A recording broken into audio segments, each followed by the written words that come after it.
And suspended Trinamool Congress MP Kunal Ghosh has threatened to commit suicide. Kunal Ghosh has told the judge inside the court that CBI investigation into Sarda scam is being influenced and that the influential people whose names are coming up are not being arrested.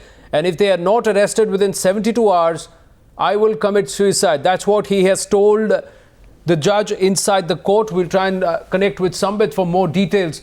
But this is an ultimatum, 72 hours, arrest them in 72 hours or I will commit suicide. Is he going for the jugular? Is he getting desperate here, Kunal Ghosh? Yes, he's frustrated. That is what it seems when he was talking to the judge. In fact, when he was making his submission before the judge in the City Sessions Court in Kolkata in relation to this Sarda scam case, then he made it very clear that, the influential people are not being arrested and they are going scot-free when he is languishing in the jail.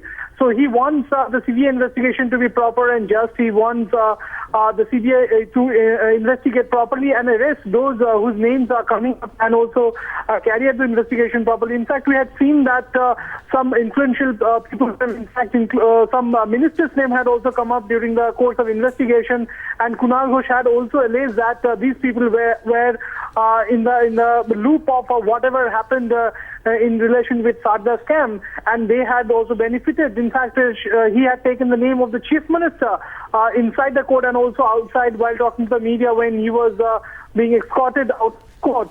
So we had heard him and he had pressed for proper CBI investigation into it. He had hinted that CBI is not investigating it properly because they are being influenced and pressurized by some political quarters, and that is exactly what he has told the court today, that the CBI investigation into Sarda scam is being influenced when some influential political leaders of Odisha have been arrested in West Bengal.